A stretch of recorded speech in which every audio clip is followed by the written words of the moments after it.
Since living in Iran, one thing I often hear from other people from Canada and other places is the question, do you just live in the desert? Well, the city I'm in, yes, it's in the desert, but there's so many green places around here that people value and cherish so much.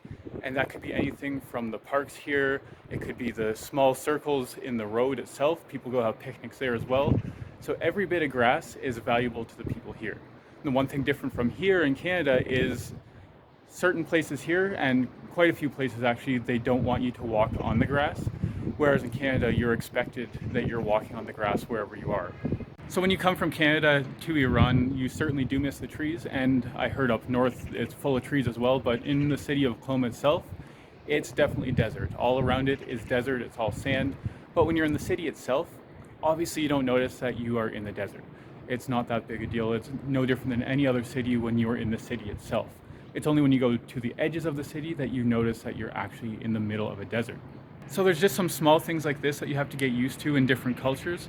So clearly here, trees and grass are a lot more scarce than they are in Canada. And if you can find a patch of grass somewhere, it's great for your kids. It's great just to go sit down even by yourself, just because everywhere else is all city.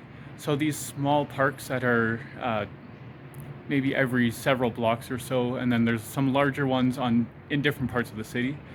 It's great to just go and actually have some grass and trees around you, just to have that feeling of being around nature. So yeah, you're not wrong to say that in Qom I'm living in the desert. I'm definitely in the middle of the desert here. It gets up to about 46 degrees Celsius in the summer.